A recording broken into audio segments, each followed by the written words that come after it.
کہ اس کو حقیقت نہیں بتاتے کہ بیماری کتنی ہے، تسلی دیتے رہتے ہیں اور وہ جھوٹی تسلی ہوتی ہے۔ ابو ٹھیک ہو جائیں گے، امی ٹھیک ہو جائیں گی، اور وہ سمجھتے ہیں کہ ہم بڑا نیکی کا کام کر رہے ہیں۔ وہ جی بتائیں گے تو ابو کو شوق لگے گا۔ بھائی شوق تو ان کو لگے گا جب اچانک موت آ جائے گی۔ یہ بہتر نہیں کہ ان کو پہلے سے انفارم کر دیا جائے کہ جی بیماری خطرناک ہے، زندگی کا پتہ نہیں، ابو کلمہ پڑھ لیں، ابو تیاری کر لیں۔ اوپر والے ظلم کرتے ہیں بندے کے ساتھ۔ چنانچہ ایک مرتبہ میں اپنا واقعہ آپ کو سناتا ہوں۔ ایک صاحب تھے جو سیکٹری لیول کے تھے، بہت لکھے پڑھے اور بڑی ان کی تنخواہ اور گاڑیاں اور ٹیلنٹڈ انسان۔ ان کی ریٹائرمنٹ ہوئی تو وہ بیمار ہوئے تو ہاسپٹل میں تھے۔ گھر آئے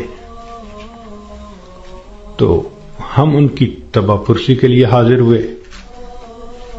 تو جب اس کے بڑے بیٹے نے مجھے دیکھا تو کہنے لگا، حضرت صاحب میرے ابو کے لیے دعا کر دیں، ڈاکٹر نے تو ہمیں جواب دے دیا ہے اور کہا ہے کہ بس ہفتے 10 دن کی بات ہے، ان کے اندر کینسر پھیل چکا۔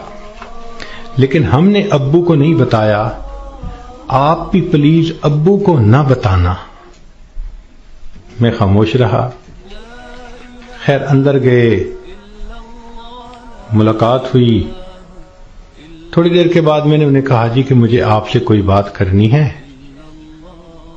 تو انہوں نے سب کو جانے کا حکم دے دیا کہ بھی کمرے سے جاؤ، میں حضرت جی سے کوئی بات کرنا چاہتا ہوں۔ جب وہ اکیلے ہو گئے تو میں نے ان سے بات کی کہ دیکھیں، زندگی کا کوئی بھروسہ نہیں، کوئی نہیں جانتا کہ کب موت آئے گی۔ کیا پتا میری موت پہلے آئے، کیا پتا آپ کی موت پہلے آئے۔ ہم نے آنکھوں سے دیکھا ہے بوڑھا باپ جوان بیٹے کی لاش کو دفن کر رہا ہوتا ہے، اور کئی مرتبہ جوان باپ اپنے نوزائیدہ بچے کی لاش کو دفن کر رہا ہوتا ہے۔ تو یہاں کیا بھروسہ زندگی کا؟ کہنے لگے بالکل صحیح بات ہے۔ میں نے کہا کہ بات یہ ہے کہ آپ کی جو رپورٹیں ہیں ان سے پتہ چلتا ہے کہ آپ کے اندر کینسر بہت پھیل چکا، اور ڈاکٹروں نے ہفتہ 10 دن کا وقت دیا ہے، تو بہتر یہ ہے کہ آپ تیاری کر لیں۔ یہ بات سنتے ہی اس کی آنکھوں میں چمک آ گئی، اور وہ مجھے کہنے لگا کہ حضرت صاحب آپ نے سچ کہا، یہ سارے لوگ مجھے جھوٹی تسلیاں دے رہے تھے، مجھے کنفیوز کر رہے تھے۔ میرا دل کہتا تھا کہ میری بیماری خطرناک ہے، اور یہ اوپر والے کہتے تھے، رپورٹ بھی نہیں دکھاتے تھے، کہتے تھے بس ٹھیک ہو جائے گا، آپ فوراً ٹھیک ہو جائیں گے۔ تو اللہ آپ کا بھلا کرے، آپ نے مجھے بتا دیا۔ میں نے تو اب اپنے پوتے پوتیوں کو، نواسے نواسیوں کو دیکھ لیا، کتنا بندے نے رہنا ہوتا ہے، تو چلو مجھے اندازہ تو ہو گیا۔ اب یہ کہہ کر انہوں نے دروازہ کھلوایا۔ جب بیٹا آیا اور اس کو پتہ چلا کہ حضرت صاحب نے تو بتا دیا میرے ابو کو، تو وہ میری طرف دیکھنے لگے۔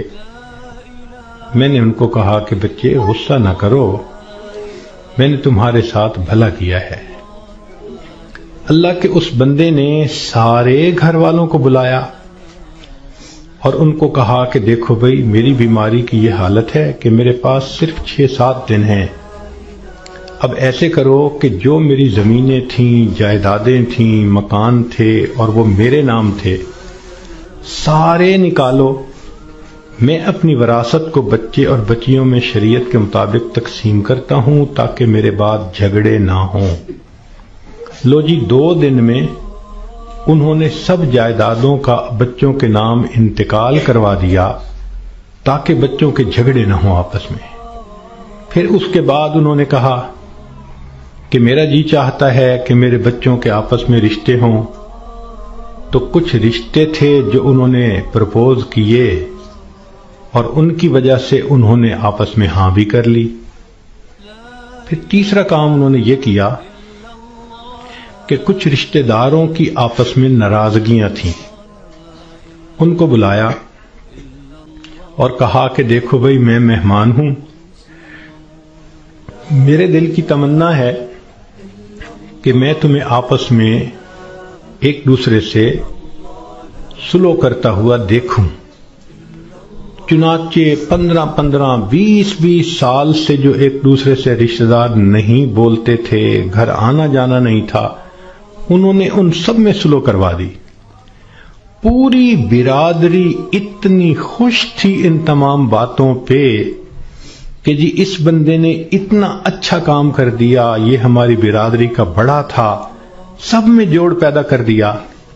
پھر اللہ کی شان، 1 ہفتے کے بعد اس کو موت آ گئی۔ اب اس کا بیٹا جب کبھی ملتا ہے کہتا ہے حضرت جو احسان آپ نے ہم پہ کیا ہم اس کا بدلہ نہیں چکا سکتے۔ تو کیا ضرورت ہے بیمار آدمی سے چھپانے کی جبکہ اس کی بیماری اتنی خطرناک سٹیج تک پہنچ چکی ہو؟ ہم مسلمان ہیں، یقین ہے کہ ہم نے جانا ہے، تو اس بندے کو غفلت میں موت آئی اور وہ کلمہ بھی نہ پڑھ سکا تو پھر اس کو دکھ ہوگا نا، بتانے سے تو دکھ نہیں ہوتا۔ تو اس لیے شریعت نے کہا کہ جب کسی کو موت آنے لگے تو اس کو کلمے کی تلقین کیا کرو۔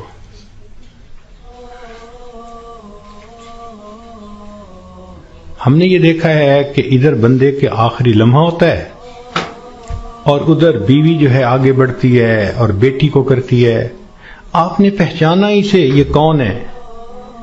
یہ دیکھو یہ تسنیم آئی ہے، یہ دیکھو یہ پروین آئی ہے۔ حالانکہ وہ لمحہ اس بندے کے لیے اللہ کے ذکر کا وقت ہوتا ہے، یکسوئی کا وقت ہوتا ہے۔